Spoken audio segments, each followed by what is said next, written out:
Gentlemen, welcome to New York University, Casa Italiana, zerilli-marimò.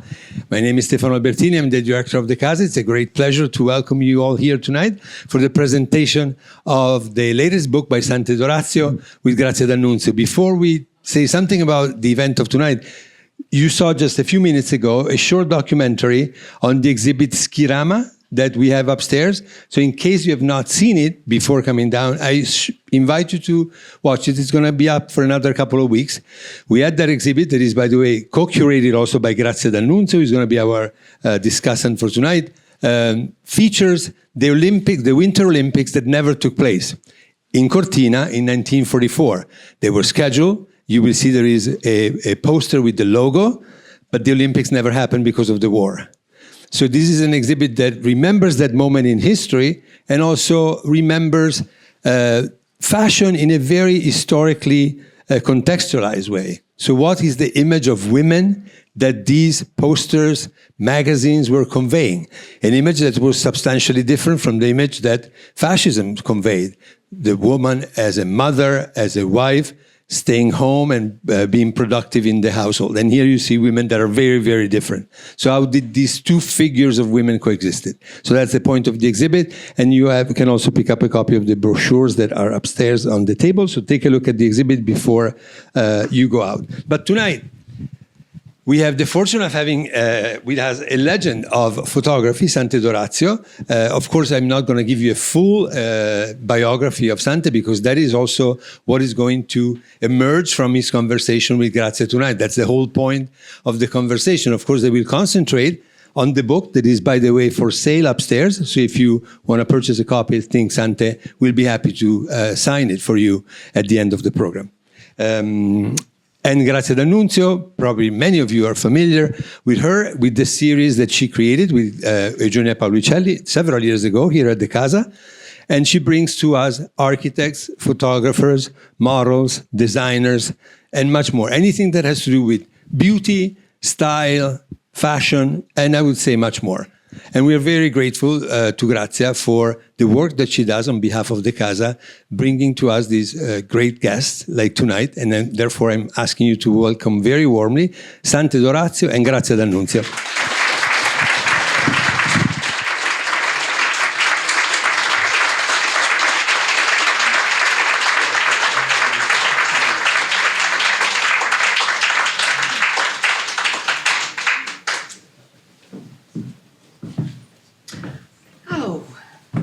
Hello. Hello.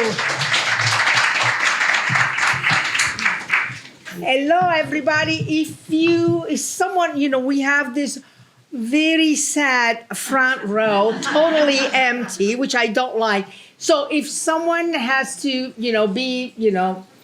is coming and does really want to have a seat, please come up front and welcome all of you. Happy New Year. Welcome to the first appointment of Addressing Style. And I'm really happy to have with me tonight a great photographer and a dear friend, Sante D'Orazio, who actually, not just, but he wrote a memoir a while ago. And he's going to be very happy to sign some copies upstairs after this conversation. So I would like to start our conversation, with the title, focusing on the title of your memoir, A Shot in the Dark, which is a phrase that resonates on so many levels. Is the metaphorical blind guessing, but it's also the song of Ozzy Osbourne, which, talk about defiance and resilience. And also, A Shot in the Dark reminds me of the Blake Edwards 1964 sequel of the Black Panther, A Shot in the Dark, with the clumsy Inspector Clouseau played by Peter Sellers. And then, of course, we have the real Shot in the Dark, which reminds me of the flash of a photographer. Right. Sante, before we proceed, you are in the dark. Do you mind sitting? No, actually, it's blinding the Oh, light. you want the light. Okay. Then stay there. Yeah, it's like, whoa. Stay there. Okay. Look at that from the direction they told That's me. okay. He's in the dark. Yeah, I'd Okay. rather be in the You wanna dark. Okay. Sante in the dark. Stuck in the dark. That's right. So, could you tell us why this particular title and where any of this rich association your inspiration? It's metaphorical, like you said, because basically life is a shot in the dark, and so, but in the memoir, it's not just about, fashion. It's not about, all the glorious things that you see from the outside or you think exists, but there's also a lot of dark periods in your life that lead you to other places. And, like I said, life is a shot in the dark, but because the phrase is just so well used, it applied to my life. Okay. Sante has published numerous books about his work as a photographer, as an artist. But why did you decide to write an autobiography? Well, I had gone through I couldn't work anymore. I had E. coli. It put me in a coma and on life support. And I actually flatlined and was dead for 8 minutes. And they resuscitated me. And I had like 5 years of post-traumatic stress. So, your nervous system dies. And so I was hypersensitive. And so if I walked outside and there was a crowd, it would paralyze me. Noises, sounds like a siren, I would land me literally on the floor in a fetal position crying. It was that bad. You hear about, post-traumatic stress all the time with soldiers coming back from the war, but it's a real thing. It's more than real. A lot of people end their life because they can't handle it anymore. And so I couldn't work. I remember once being in the kitchen with my assistant, just talking to him, and the phone rang, and the doorbell rang at the same time. And the next thing I knew, I was on the floor crying. I was shaking. I couldn't handle it. So imagine being on a set. Because when you walk in as a photographer on your set, whoever gets to you first has 1,000 questions. So the hair person, the makeup, the stylist, everybody wants to know which way you want to go, what color nails and lips to do. It's like you're making all those decisions. Do we wear this dress? Does she look good in that one? And so I couldn't handle that. There was just no way I could handle that. So I went, basically it took 10 years out of my photographic life.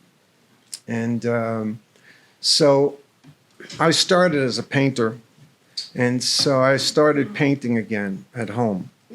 And it was the greatest healing that God gave me.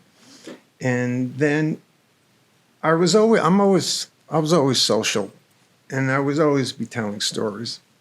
And quite a few people said to me, "Why don't you just write those down?"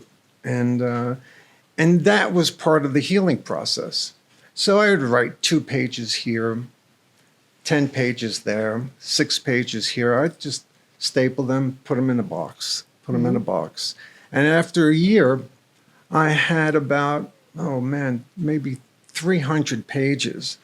And I was like, wow. It was already your book. I have a book here, And so then I had an editor friend help me out. And then later I hired a professional editor, and we sort of sorted things out. That was a whole process unto itself. And then I was lucky enough to find a publisher. And all of a sudden I'm a writer. Yeah. See, the thing is, the process of something like that is never looking at the end of it, it's like that old saying, it's the journey, you know, it's just one thing at a time, one step at a time. Whether it's a written page or it's a drawing, it leads you to a painting or maybe a watercolor first, then in oils on a canvas.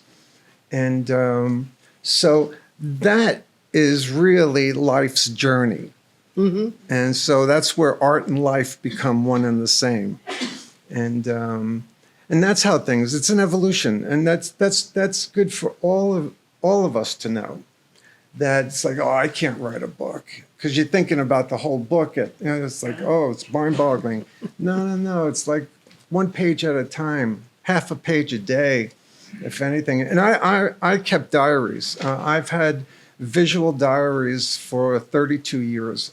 We will see them later. And what I would do is I started those because, starting out, I didn't have an agent. I didn't have, assistants, this and that. So I had to write down, like, how much film I shot that day, because I had to bill it, the assistant, how many assistants, what I spent. And so I would put a Polaroid in that page, write all that information, working with this one or that one, model, hair, makeup, stylist, all that information. And when I didn't have anything that day, I went to a restaurant and I would take the label from the wine and put it in instead. Anything visual, matches, whatever I found. And if I was editing, I put those same pictures that I did on that one page. I would include those on the other pages because I was editing those pictures. And so that became a habit. Actually, that was my transition from leaving work and settling in the house, was sitting down and writing. That was my transition. It was sort of like, was a process that evolved on its own. And then, I've got literally 32 years worth of diaries. And the book is 300 and, something else, more than 300 pages.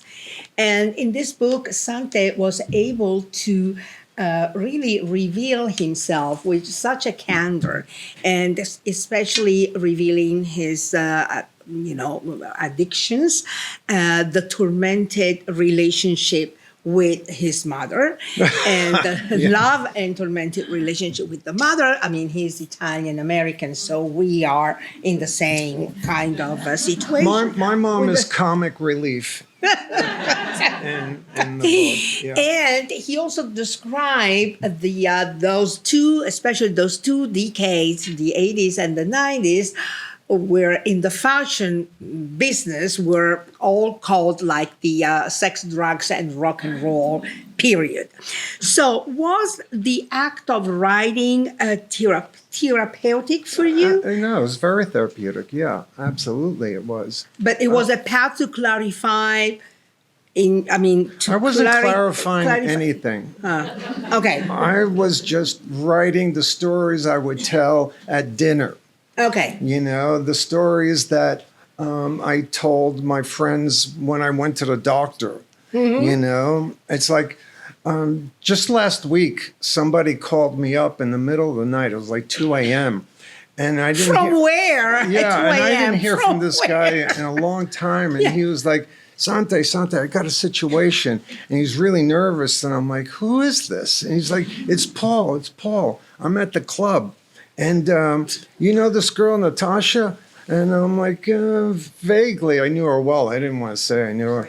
And he was like, yeah, the disco ball fell on her head while she was dancing. And now she called the police and she's throwing drinks at everybody. I don't know what to do. I go, why are you calling me? He's like, I Googled her name and a picture of you and her came up. And I'm like, oh my God. I'm like, Paul, honestly, I don't know her at all. I happened to be at a bar or whatever the event was, and that's why the picture's there. So how are you doing, by the way? I go, what are you, it's 2 a.m., man? It's like you just woke me up. And then he goes, yeah, no, I just did a bag of Coke. And I go, yeah, I can hear it. I can hear it. And a bottle of Jack Daniels. I was like, Paul, let's talk another time, please. And so that story I just told you, I would write that down. Yes, I had exactly. to. A disco ball fell on my head. It's like, oh my God. So let's meet Sante. When Sante was a young boy, giving you the middle finger, just to welcome everybody. So Sante was born and raised in Brooklyn, in Flatbush, Brooklyn, son of two Italian parents. Was really good in playing baseball. And so I would like to ask you a couple of questions. My father was a barber, by the way. And so whenever I got punished, he'd give me a crew cut. Okay. And so look at the look on my face. You know I wasn't happy about that. So, Sante, tell us a little bit about your childhood and especially about your Catholic education. If that was important in your upbringing, because Sante also was blessed by Padre Pio. So if you are Italian, you know what I'm talking about. It was a priest that became a saint and very famous for his miracles and his deep faith. And he was from the region of Puglia, where your parents were from. So tell us about,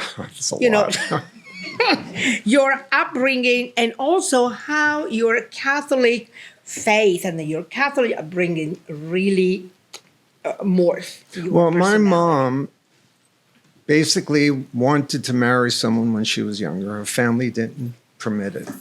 So she was an opera singer. She sang at some really popular, well-known opera houses like the Arena in Verona. And so the war cut that career off. So she couldn't marry the man she loved.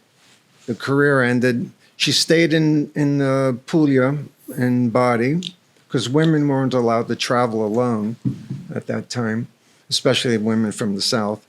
And so she dedicated herself to the church. And most of her friends, when I grew up, were, what do you call them? They're not nuns, but they're in service of the church, like secretarial work, this and that, whatever.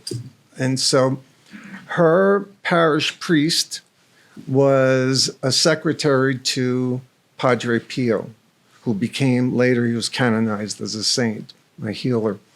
And I was lucky enough as a 7, 8-year-old to have met him and blessed by him and all that.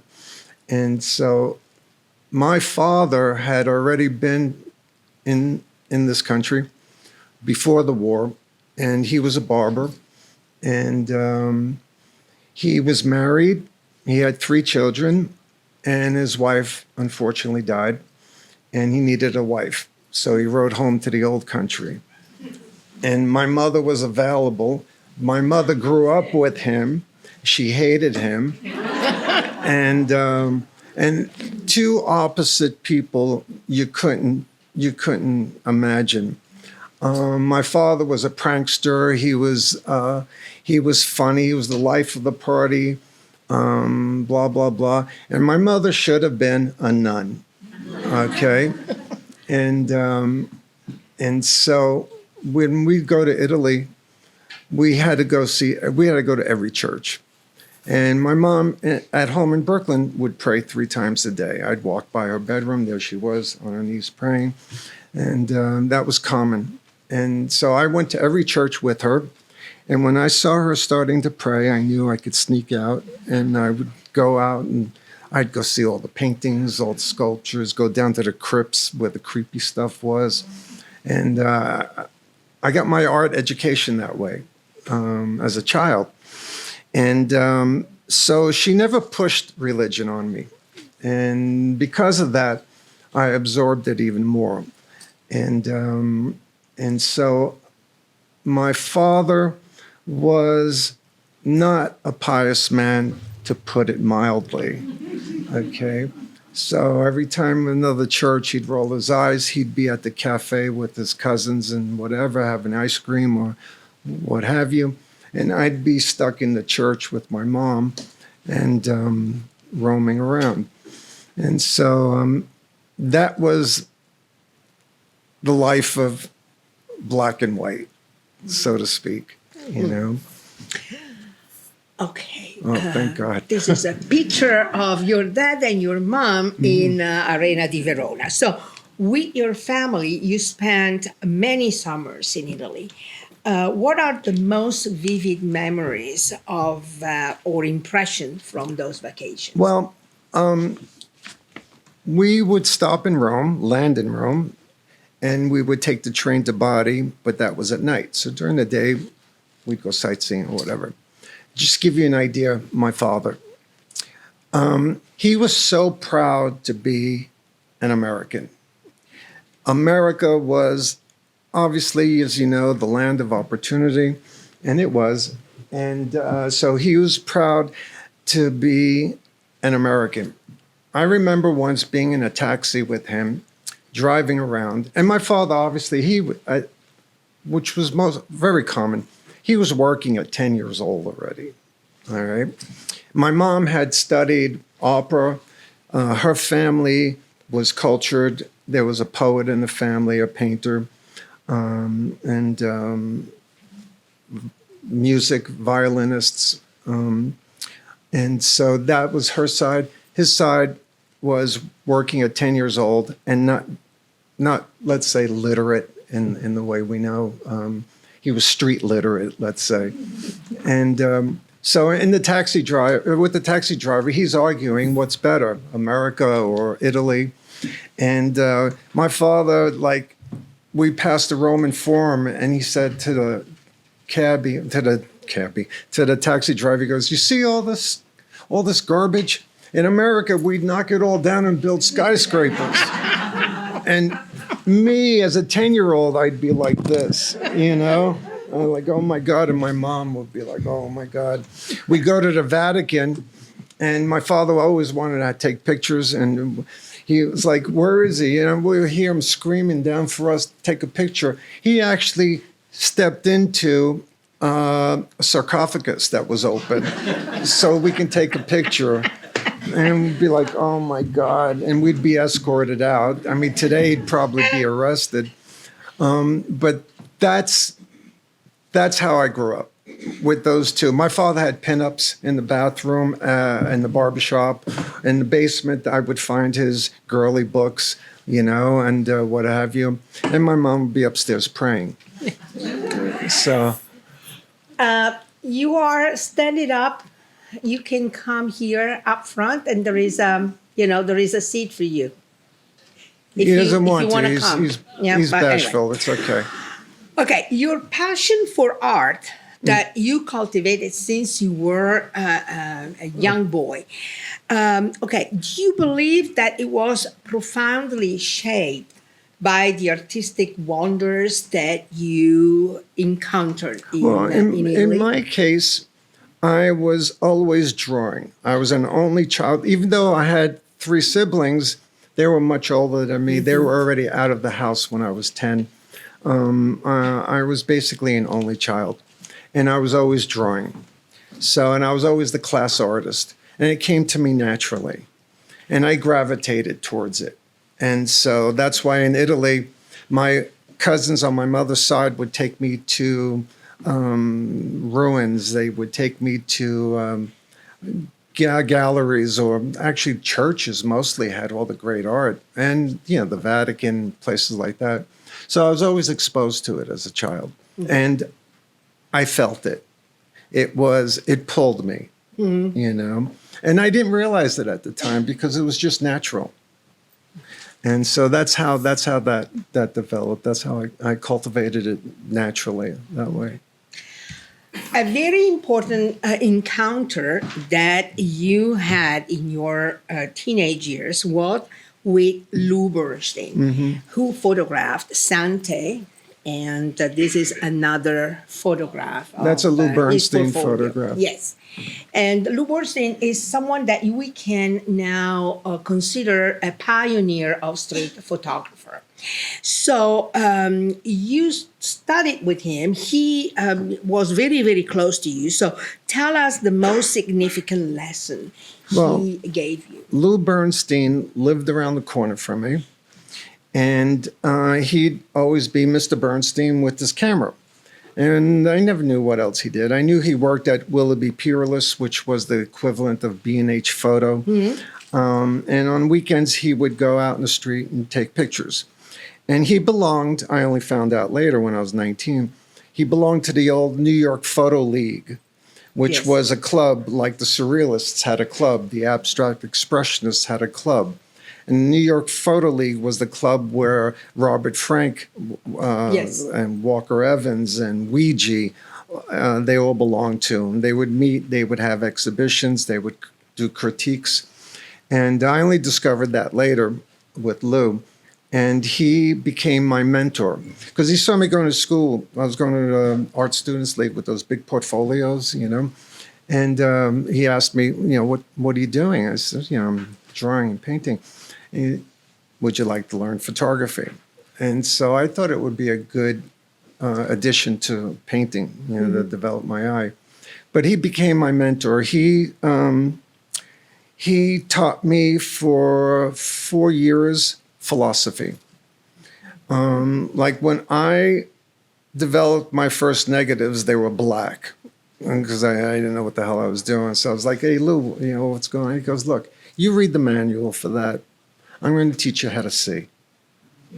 And that was the biggest, most important revelation in my life. Yeah, as a photographer especially. But he would have me write things as notes and stick them to my wall.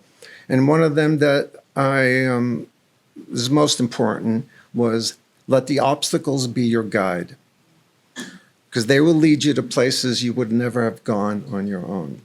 For instance, tomorrow we're going to go do a picture together, like a magic hour, 5 o'clock, the sun behind you. We get there, it's raining. A lot of people cancel. I use the rain. And because I use the rain, I have something I would have never had made on my own. You don't preconceive. You never preconceive a situation that you go into as a photographer. You find, I never create a picture, I find it. That's the big difference. And use your intuition and your sense. And the other big thing that I had on my wall was the unknown is friendly. That's a big, big difference because most people fear the unknown. Yeah. And the unknown opens up things to you that, again, you would have never walked into on your own. But you have to, you know. Okay, Sante is well known as a photographer and also as an abstract painter. But he studied when he took his years at the Brooklyn College. He studied fine arts at Brooklyn College. He studied with this guy, very well known, Philip Pearlstein, and this is on the. This is Philip Pearlstein. Philip, and on the right is a nude that Sante painted when he was a student. Yeah. So what, can you share the story of... That desk right there is Philip's, where he was doing a watercolor from that angle. And I would set up my little canvas on the side and paint from the same figure. So my base was painting and drawing the nude, which later on in photography became my forte. And commercially translated, it's beauty, skincare, fragrance, things like that. I never considered myself a fashion photographer. I was given fashion assignments later on, but I knew nothing about fashion. I knew the nude very well. And that's why a lot of my pictures, I have so many nudes in my book, because that's what it is. It's a study of the nude. And it's not erotica, which people confuse that with because they see it in a fashion context. Grace Coddington once said, I wanted to work with you, but you always shoot nudes. I go, no, Grace, I was shooting beauty. No. And that was a big revelation to her. Just a definition, switching, turning your brain into another direction, saying, no, he's not just shooting naked girls. Because I took offense to that. It was beauty. Now I get it. Big difference. So, why did you decide to focus your artistic vision into photography and cultivate your art in a more intimate, private sphere? Well, basically, 9 out of 10 shootings I did commercially were aesthetically crap to me. I had to do it an assignment, I had to fulfill assignment. But that always irked me. I just couldn't, I couldn't just take the money and run, So I would take my subject at lunch and go off on the side and do some pictures, After the shooting, while everybody's packing up, I would take the subject and go somewhere off and look for my picture, portraiture. Portraiture is basically a cover of a magazine. Yes. And people don't see it that way. But because I had this background in art, portraiture, Lou Bernstein, Philip Pearlstein, I learned abstraction and I learned realism. And so I was able to translate that into my commercial field when I shot a cover for Vogue, for instance. And here is one that I'm going to show you. Here. This is when I was there, but, and wonderful shot by Sante, and this is my period at Vogue. But Right. you started working for Vogue way before I arrived. So you started in 1981. 81. Yep. And you met a total different, group of people, because Franca was not even there, I was not even there, but you met Alberto Nodolini, who was a great back then art director. So can you tell us your first meeting and how was your first assignment? And, Sante starting working for Italian Vogue. His first assignment ever was for the magazine I used to work for. The best. I was 23. I was 23 and I had a friend of mine who was the same age, and he was going out with Kim Alexis, who in the 70s was like Kate Moss or Krista Turlington. And so this guy basically would set up his camera with a 300 millimeter lens in the studio, press the trigger, and hand everything in. And so he, unfortunately, I have to say it this way, he couldn't take a picture to save his life. Okay. But when you have, Kate Moss or Christy Turlington, or in his case, Kim Alexis, in front of the camera with the best hair and makeup people, pointing it, boom, hands it all in, doesn't even edit it. He was getting French Vogue, British Vogue, German Vogue. He was getting all the covers, Elle magazine, because then her friends would, would help out too. So he had all the top models at 23, 24 years old that most people would die for, and all those covers. And so I had a friend of mine working in Italy said, well, if you bring Jeff, maybe I can give him some work. So I said, why don't we go? And I speak Italian, I'll assist you. And I thought it would be a joyride. And so I quit my job, saved my money. And the night before we were going to leave, he decides he's not going. I'm like, oh my God, what do I do now? I said, fuck it, I'll just go. And I arrived in Italy not thinking I'm looking for work, but I'm there. I didn't even know what hotel to check into. The taxi driver found a little pensione for me. And so I met a guy. First thing I did when I landed, I crapped myself. I'm like, oh my God, now I can't go home. And so I went to the piazza and I ordered a pitcher of beer. And basically I got shit-faced. And I'm sitting there, and who walks by me is a guy in his 40s that I had assisted. And I was like, I grabbed him in a headlock, help. And he's like, where are you? What are you doing in that shithole? I'm like, I don't know. He goes, check into my place. And I'm going tomorrow to Portofino. Why don't you come? I was like, great. His hotel was one of those models hotels. So that the agencies send young photographers, young models. So I checked in there, and it was like $15 a night. I had a bathroom down the hall. And the guy says to me, I'm going to give you a skylight because you're a photographer. And when I got in there, it was one of those bubbles you push up, and it leaked in the winter when it rained. And so it was 1 block away from Italian Vogue on Piazza Castello. Yes. I was at Piazza Castello 13. Vogue was at 27. This is the famous courtyard of Piazza Castello 27, That's a trompe l'oeil. Yes, Yeah. there's a trompe l'oeil, yes. So anyway, I go there. I said, look, I'm going to go there. Once they say no, I'm going to go visit my family. I walk in there, no appointment or anything like that. And I had a portfolio of drawings from the Art Students League of nudes. I had my other portfolio of photographs that I did at the New York Aquarium of whales mating.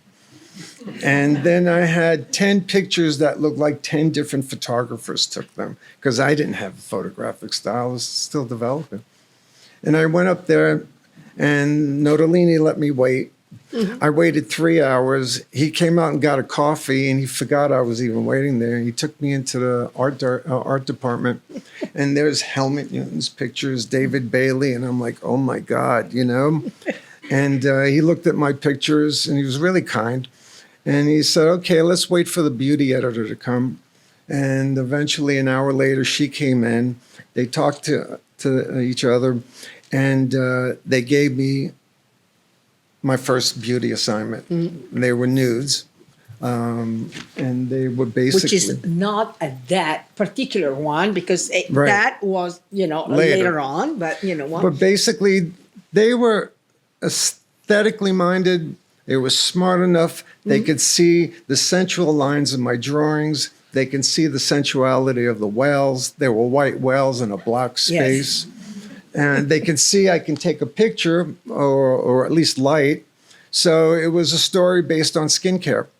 And you have your 4 pages. And I'm ready to shoot tomorrow. And they're like, okay, next month. And I'm like, next month? What am I going to do? But that was a blessing. Because during that time, I got to know the agencies, I got to know working photographers, I got to know the whole system. And one of the modeling dinners, I was sitting across from this one young girl, teenager, and she was an Italian-Canadian, and her name was Linda Evangelista. And this is that, wonderful supermodel. And she basically hadn't even started working yet. And we became friends. And you photographed her a lot. Of course, later in my career, I photographed her a lot. Yeah. But the key is, going back to portraiture, is that I was once told by Alexander Lieberman. Alexander Lieberman was a wonderful art director of Vogue, and then he became the creative director of Condé Nast.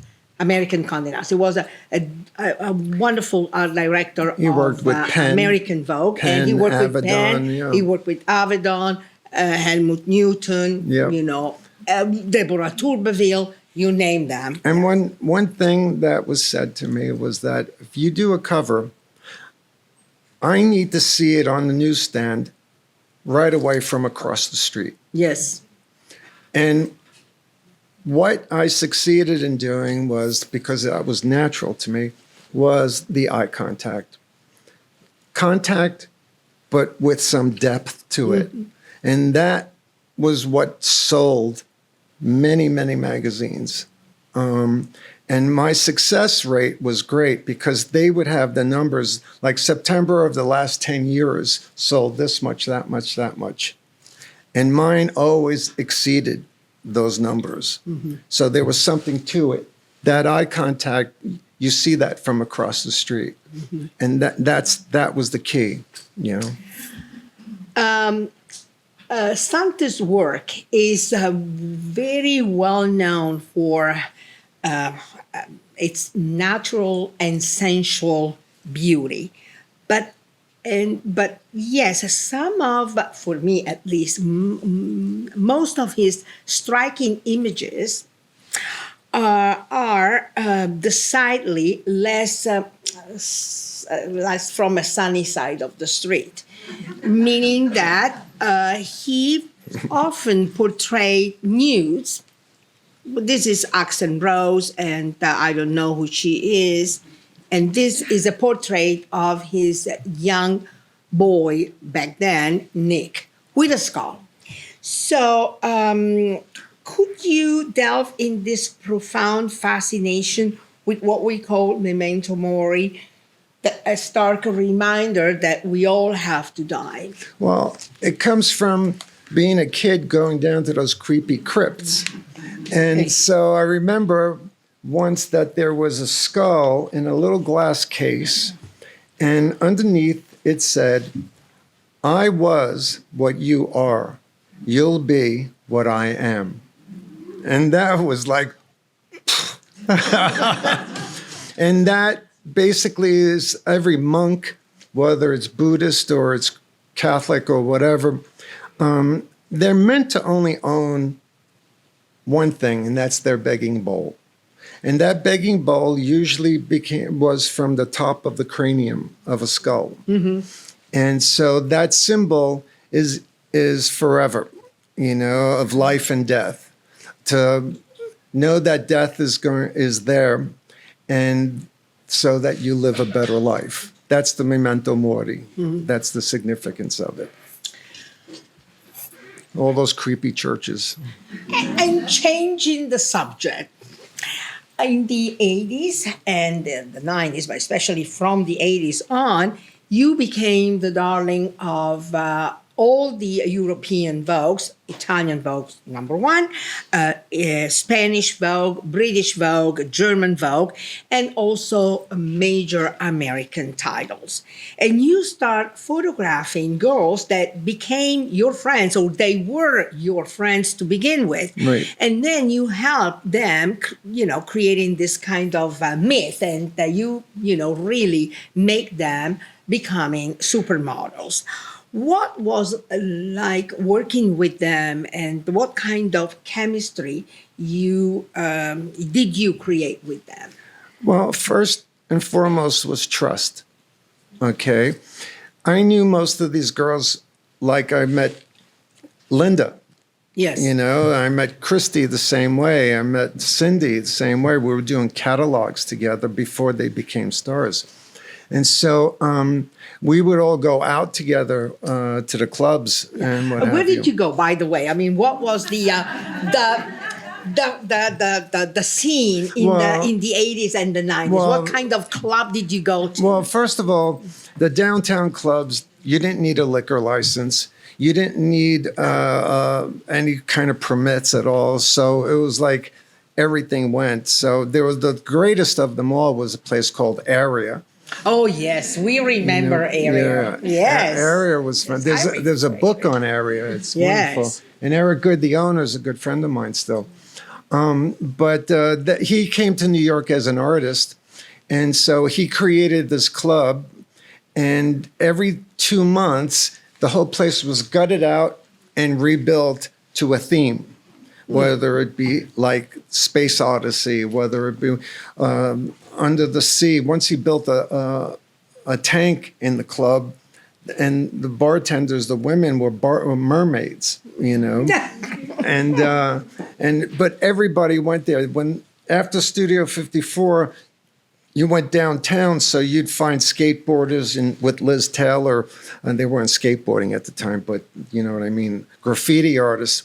Basquiat used to make art for the club. and Keith Haring.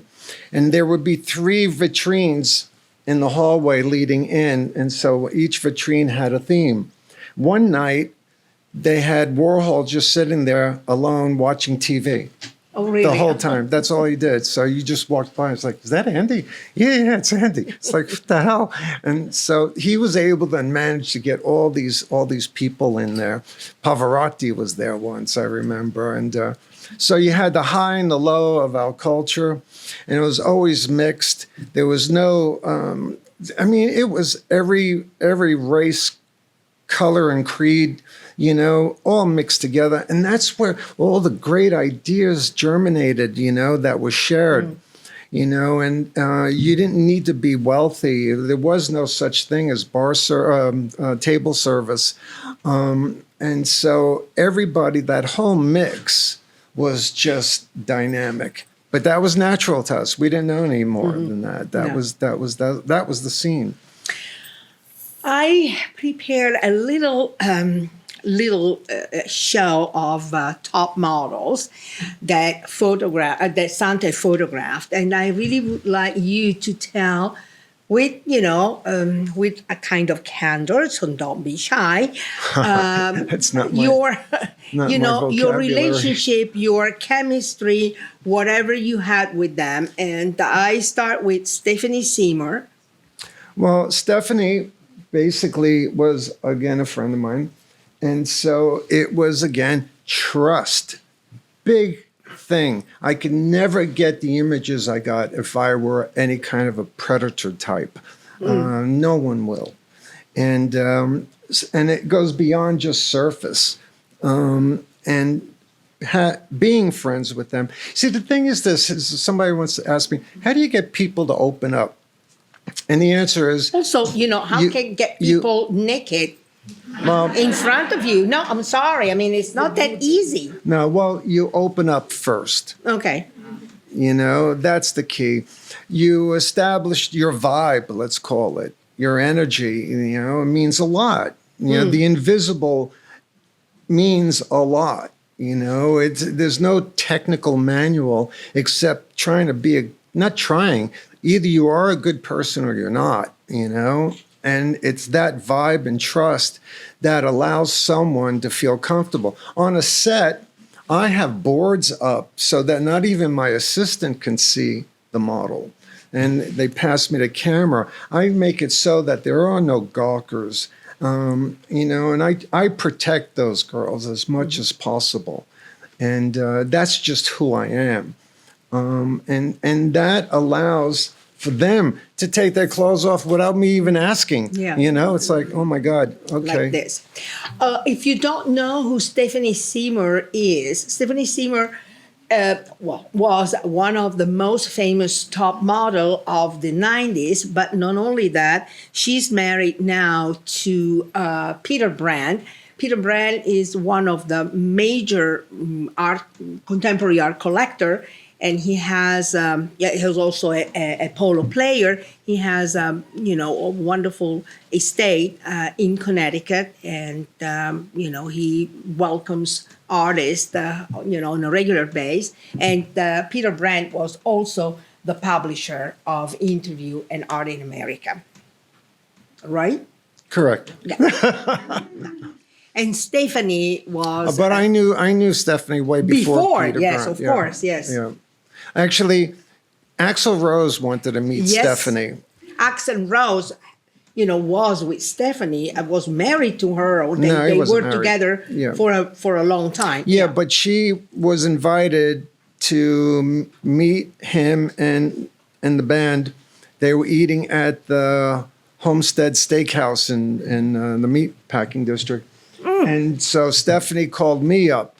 You have to come with me. I'm not going there alone. So she asked me to go along. Her, yes. So when I walked into the room, I thought I was at a Viking dinner. It was like, oh my God. And so I was there when she first met him. And I'm still close friends with Axl. Yeah.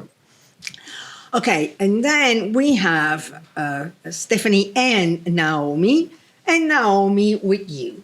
So Can you tell us something about her and your relationship with this, model, the supermodel, who's not an easy cookie to deal with? Kooky is the right Yes, word. right. Yeah. Well, everybody has a different personality, and you need different tools to deal with, especially Naomi. So I was friends with her too. I knew her when she was a teenager, And so again, she was part of a group that I hung out with. It basically was 5 girls and me. And I was everybody's boyfriend in case somebody was hitting on them that they wanted to get away from at the club, So I'd get in the car with me and Christy, Stephanie, Naomi, and it's You like, named them. and but they were my friends, so I didn't see it from the outside like everybody else did. But I was like, oh God, you're gonna wear that tonight? And I was like, oh fuck, that means I got to bring a baseball bat, It's like, and so I would deal with all that.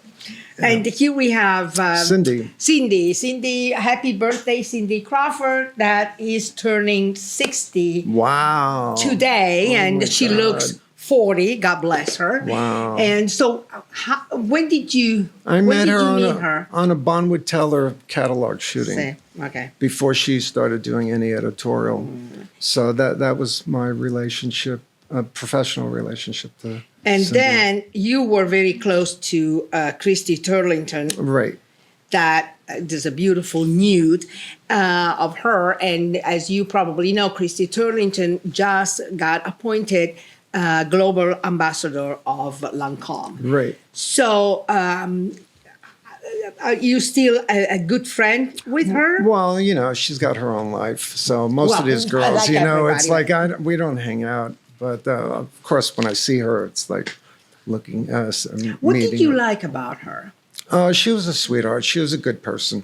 She always had a big heart, very sensitive young girl. And a What woman. kind of chemistry you need to establish with the person that you want to photograph? I have to keep on referring and saying the same word, trust. Right. Is easier for you to photograph someone that you know very well, or is much more challenging photographing a perfect stranger? Well, it's always challenging. Even when I know them, it's challenging. I'm always looking for my picture. That's primary for me when I go into a situation. I'm still nervous before a shooting. Good nervous. Good. That's a good energy to have, Yes. to be nervous. I'm not talking about anxiety. I'm talking about just performance. Yes. You're about to perform.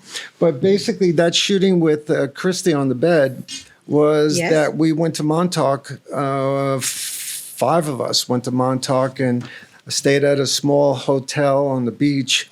And her and my girlfriend at the time, Cara Young, who I later Yes. married, they were best friends. And so Christy had gone into the shower after coming off the beach. She had a towel on her head, towel wrapped around herself. And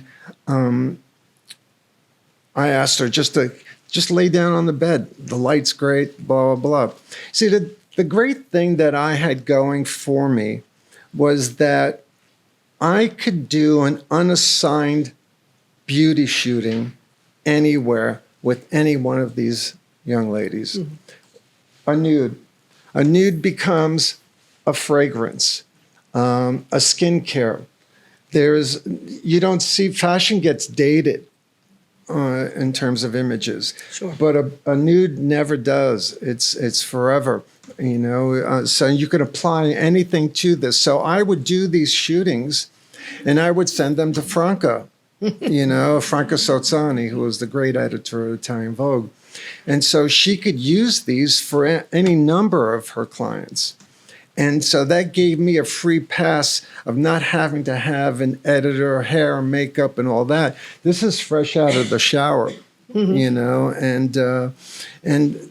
I never compromise my subject, so there isn't any full frontal nudity, unless of course it's a Playboy shoot. That's different. Yes, that's different. But in terms of just taking pictures, most of my pictures are, I believe, very respectful towards my subject. Sante scrapbooks. I love Sante scrapbooks. He put together, photographs, clips, paper clips, and photos from every trip. And quoting him, the scrapbooks are how I collected ephemera and moods. They were both archive and creative fuel. Page 6 stories were part of the circus. Some were accurate, many exaggerated, but they kept the myth alive. So, and in fact, we have a clip from page 6 of this, Rachel Hunter story that you did with her for Playboy magazine in Puerto Vallarta. Can you recall? Yeah, we went to this hotel that looked like it was out of Apocalypse Now. It was all thatched roofs and it was eco-friendly, which meant you threw your toilet paper in a basket, and that was like gross to me, but that's the way it was. And the first night we got there, we went straight to dinner because it was a 3-hour drive into this jungled type of area. And there was all mosquito netting and candles and this and that. So we dropped off our bags and we went to dinner and was sitting around. We just got one round of margaritas. And I see there's a beautiful orange glow in the sky. And then I see people starting to hustle and run, the staff. And then it got even more hectic and frantic. What's going on? We want guacamole and chips, And it turns out Rachel left her windows open and her candles lit, and the mosquito netting caught fire, and half the hotel burnt down to the sticks. And so that's the short story, And everybody, their passports, our petty cash, our tickets home, whatever. And everybody's like, I guess we should go home. I go, why? I got my camera equipment. I go, it's Playboy. We don't need clothes, And so I did my shooting under those circumstances. Like literally, there were sticks left to some of the rooms with the smoke still smoldering in the morning. So let the obstacles be your guide. Yes. So now, an homage to our major star, Sophia Loren.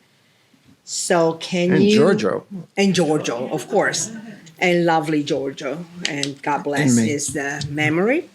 So can can us your... Well, I first met her. This meeting and I had landed in Milan, and that night I had 103 fever, and the next day was the shooting with Sophia, and there's no way I'm going to cancel. So I went there looking the way I did, and she said to me, she looked at me and she goes, "Oh, Sante, tu hai bisogno della mamma, you need your mother."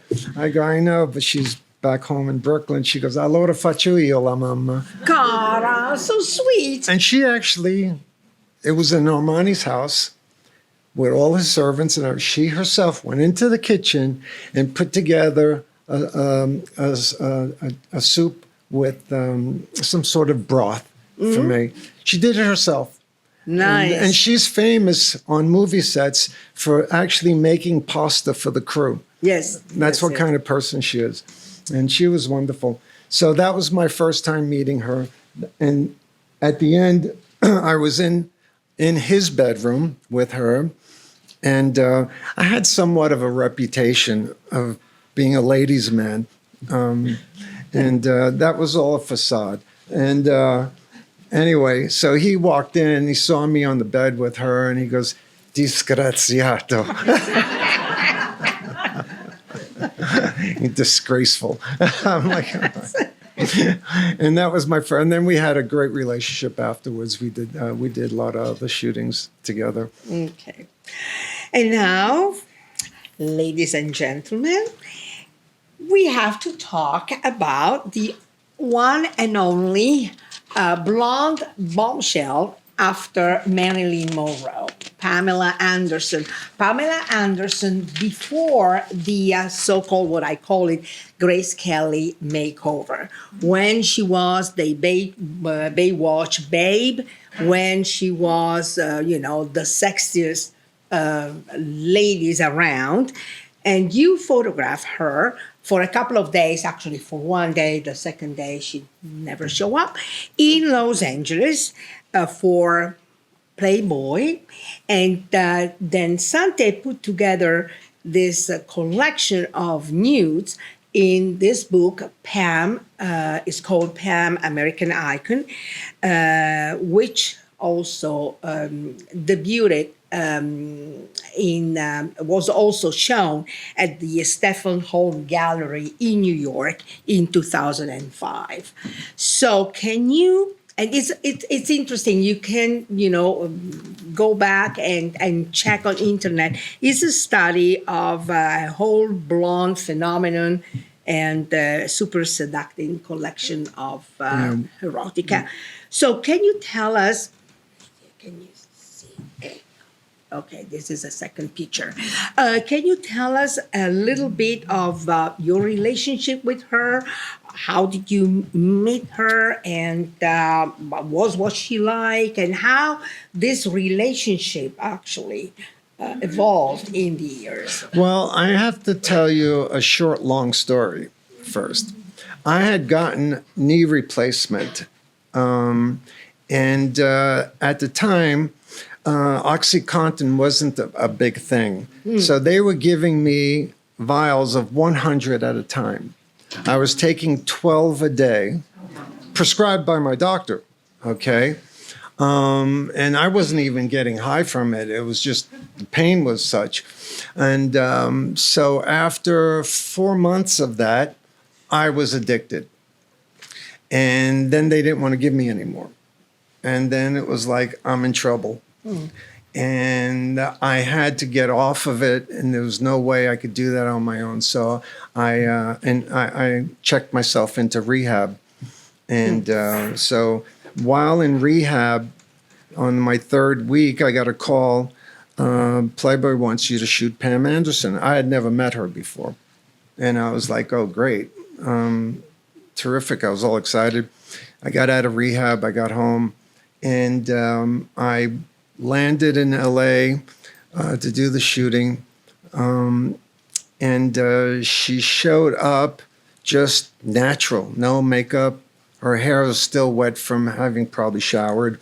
And so we hit it off like magic.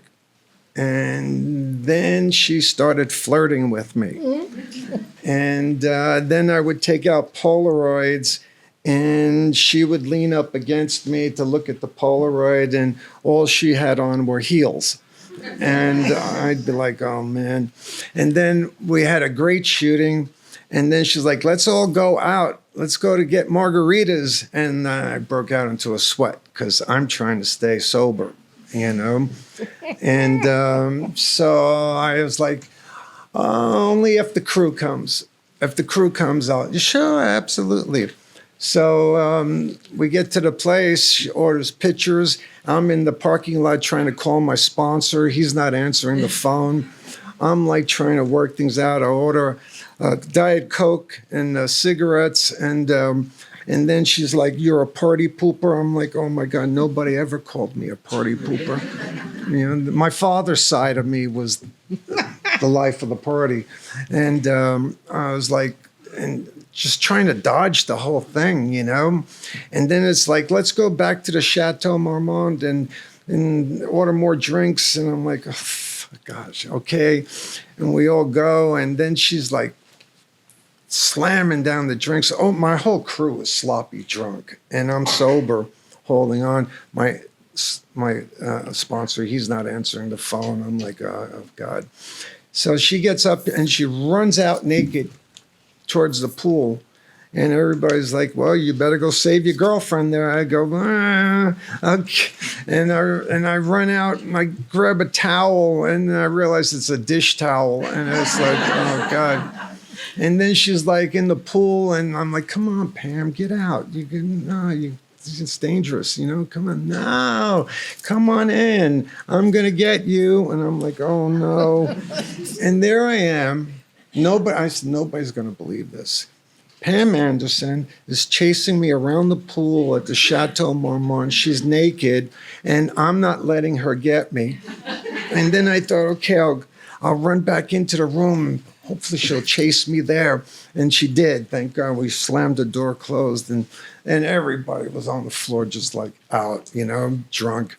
And eventually got her in a car, and the next day I knew she'd be late. And she's even later than that. And then it's like now 1:00 and like this ain't happening. And I got to catch the red eye because I got a shooting tomorrow in New York. And she never showed up. And then Playboy didn't want to use the one-day shooting. And I was like, I had enough for a book. Okay? Because see that one background? Even though she was so different than the other pictures, they didn't constitute that as a separate shot. And I was like, come on, man, they're all different. You can do a whole shooting against that wall, which I didn't. I had a lot of great shots. And then she didn't want to reshoot it with me. She said I got her drunk. And Marilyn Grabowski, God bless her, she understood that had nothing to do with me because she had pulled that on other people. But she said, look, keep the pictures. We'll pay your fee. I was like, fine. So for five years, I had these in the can, these pictures. And Stellan Home had a gallery on 24th Street. You got anything special we can do? I said, yeah, I got these Pam Anderson pictures, but I don't know if I can get a release from her. And funny enough, I called, I emailed or whatever, and my office did. And she was really like, great, I'd love to do it. And I'll even come to the opening. I was like, wow. And I got the release. We did a fantastic catalog that has, in the introduction, Glenn O'Brien wrote it. And it's got contributions by Jeff Koons and Richard Prince, and written by Glenn. And it was all about the blonde goddess in pop culture. So it starts with Marilyn and Warhol, and then goes through Jeff Koons' images that he used her, and Richard Prince that he used her images too. And there's great dialogue and a great pop documentation of the blonde goddess in popular culture. And so that was fun. And then I had a couple other exhibitions of them. So that's how that happened, Let the obstacles be your guide. So tell us the most simpatico celebrities that you ever photographed and the most annoying one. Aha! You want me to think on people? Yeah. No, well, the best was Sophia Loren. You never would never expect that. Oh, funny story. My mom would always come over and feed me and my friends. So I'm in the kitchen one day, and she's making pasta and all that. And I get a phone call. Sophia saw the pictures I took of her. She was like, Sante, I love those pictures so much. Because Sophia would do this, and a lot of the older stars would. She goes, Sante, only shoot this side. So that was my cue to go to that side. And that's what I would always do. I would always explore. And she goes, wow, I never saw myself that way. I go, yeah, because you're directing everybody to shoot this side. And she goes, can I ask you a big favor? Can I have a print? I go, Sophia, you can have 5 prints. I go, but you got to do me one favor. You got to talk to my mom. So, Mom, somebody wants to talk to you. Who is it? I go, it's Sophia Loren. She goes, get out of here. Can't you see I'm cooking? I go, no, it's Sophia Loren. She goes, no, stop joking with me. I go, Mom. And I put the phone by her ear, and she hears a voice. She's like, drops everything. She's like a little kid. She starts speaking English. I go, Mom, remember she's Italian. And that, I loved her. And I still do. I don't see her anymore, but she was a wonderful, wonderful person. Okay, here we have Keith Richard. Huh. And so I would like to ask you if you were ever being intimidating in photographing celebrities. Him? Yeah, I Why? never got nervous. Well, I mean, it's Keith Richards. He was like rock and roll god, you know? And I had met him through his wife, Patty Hansen, who used to be a model. Yes. And so he was doing his first album cover, his first album, actually, solo. And so Talk is Cheap.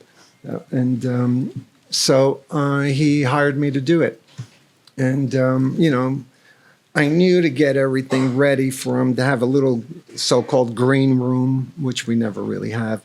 And I had rolled a couple of joints because I knew he smoked. And I had the bottle of Jack Daniels because I knew that was his favorite. And so he came in, went straight to that room.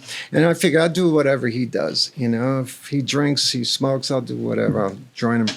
So he pours like Jack Daniels like that much. And I'm like, oh, shit. And so I drank it with him, smoked a joint, poured some more. And, you know, I was sitting down, thank God. And I think there were about 5. We finished the bottle basically, and I didn't even shoot yet. And then he's like, "Okay, I'm ready." And I'm like, I couldn't get off the chair. I'm like, "Oh no!" Yeah, I barely made. I didn't know what I was. I honestly, I don't remember the shooting. All I remember was everybody told me how much fun I was, you know. And somehow or other, I got some great shots. And, Okay. This was for Rolling Stone magazine. Sorry. Oh yeah. And this is your mom with Mickey Rourke. And Yeah. yes. So I'm not lying to you. You know. Yes, I mean, a great cook, a great Italian mom. And tell us about your friendship with Mickey Rourke. Mickey Rourke. Well, I started shooting him in the early 90s, and we hit it off. We just like, you know, kindred spirits, you know. That's the same with Axl Rose. I seem to gravitate towards those kinds of guys. I guess probably inside there's a part of me that is one of them. This is sorry, this is De Niro. As another giant. Yeah. I hit it off with all these guys. We just, it's just about staying down to earth, you know, and just being cool with everybody. As Joe Pesci and Dennis Hopper. I went to the Venice Film Festival, and Dennis was the director or the president of that jury, film festival, of the jury. Yeah. And so, Joe, what do you want to shoot? What do you want to? I mean, where would you like to shoot? Not where, whatever. He goes, I want to shoot. This is a beautiful. I want to go to a golf. Picture of play golf. I go of play golf. We're in Venice. I go, where am I going to find a golf course? He goes, Joe found the golf course. This is also a beautiful photograph that you did for us with Cara. His Sante's. So when I actually did a short film, 30-minute film that got accepted to the Venice Film Festival in '92, and so I was going for my film, but I knew that I was going to be around all these people, and I already known Joe and Dennis, and Cara was my wife, and so I hooked it all up. Franca sent an editor from Milan, hair and makeup, and so I included them in the shooting, and so that's how that came about. And then I had a separate assignment for interview with Joe and Dennis, and Cara interviewed them. So nice. on the golf course. Yes. Yeah. Okay, Sante has, Sante knows a lot of people from Hollywood, from, the fashion industry, and also from the art world. And one of his best friend is Julian Schnabel, the pajama artist, the bigger than life personality, Yeah. who was also Sante's best man. So Sante also put together a short documentary, a short film, which debuted in the Tribeca Film Festival in 2022 on him. So, Right. can you tell us, can you give us a little intimate portrait of this guy? Julian beyond reminded me, I got along with him because very few people did. I got along with him because he had something of my father in him, the bravado, the Pavarotti-esque type of personality. And so what other people took as insults, I brushed off, it didn't bother me at all. And he was my best man at my wedding. And so he still has a house in Montauk where he has a studio too. And he used to rent the Warhol estate. Yes. And in the center of the Warhol estate, there was sort of like a lowland that was kind of like a dry pond. Mm-hmm. And he built a 3-walled studio there, like a giant handball court. And that's where he would paint. So I would be there always with my camera, and I'd spend long weekends there. And that summer, I bought a Bolex movie camera that you wind up. And so I was shooting film. And I was recording separately with a cassette tape recorder. And so I did all this beautiful black and white footage, some color too. And come September, I had to get back to work. And I put that footage in the vault. And I didn't look at it for 25 years. And then when I rediscovered it, I knew I had a film here. And Julian produced it. And we made a beautiful 30-minute film. I wish I could show you. It's not anywhere to be seen one of these days. Soon, I hope. But sooner, yes. Another very close friend of Sante is Francesco Clemente. Francesco Clemente is the godfather of my son. Your son Nick. So how did you meet him, and how your friendship evolved? How did your friendship evolve all through these years? I was in Rome doing the collections for Italian Vogue in the 80s. Yes. And a German yes. model I knew was going out with a local Roman guy. And she was going to have her cards read and her astrological chart done. And she asked if I wanted to have the same. I said, sure. And so I went to see this lady, wonderful lady in Trastevere. And she did my chart and she did my cards. And at the end, she's looking down and she's thinking, she goes, I have a great friend of mine that you two can become lifelong friends with. I go, really? She goes, yes. His name's Francesco Clemente. And I was like, I already knew Francesco from having seen his work at Mary Boone Gallery. Mm-hmm. And I loved his work. I was blown away. I was like, you're kidding me. Okay. And so we are talking about the 80s. She gave me his number. I like that. And I go home. I get out, go and get my luggage, and I pass a newsstand. And there's Francesco on the cover of Time magazine. And I'm like, I can't call him. I was thinking to myself. And so I waited like 2 weeks, and then I finally called him, and I told him, friends Mariangela, he says, oh, please come over. You have to come over.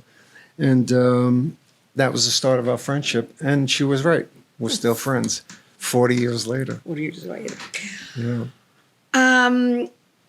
Okay, I would like to show you, and we are almost ready to the end, the Sante experimentation with the photographic medium. I mean, Sante is very well known for his very nice black and white, colorful picture, but also this work is quite interesting for me because he implies, a different attitude and a different work with the medium.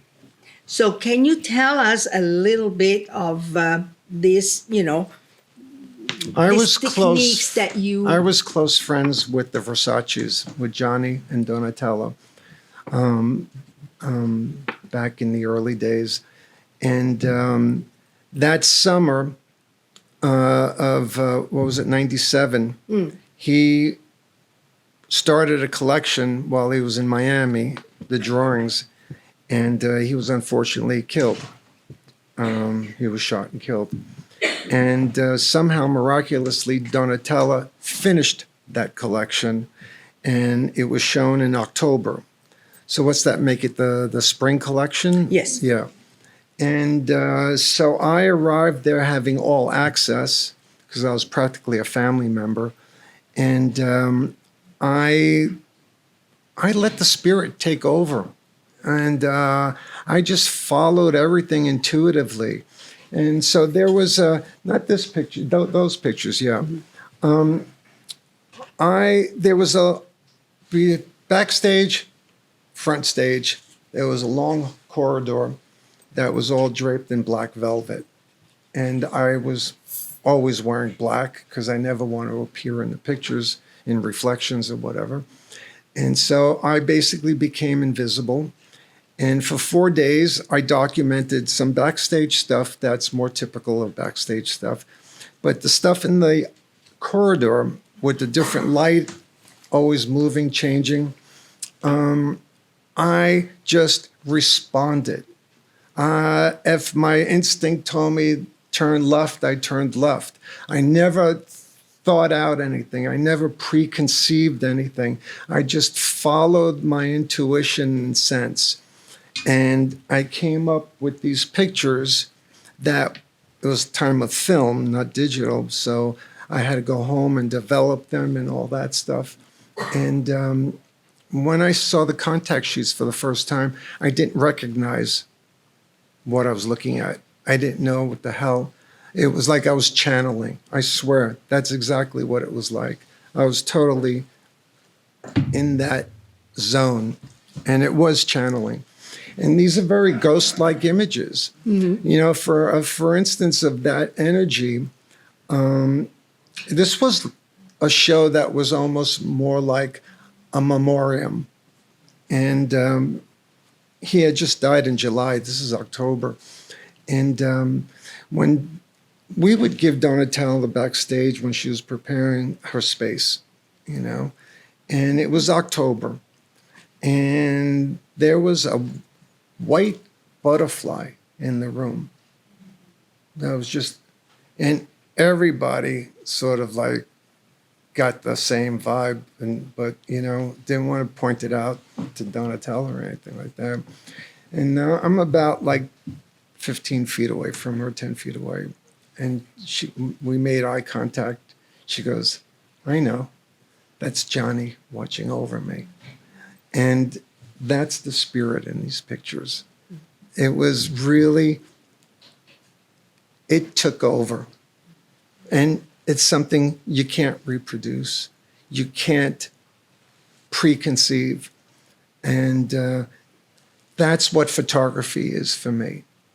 It's being in that moment and letting the energy, the frequencies, the vibration, all that sounding new age stuff is not. It's real.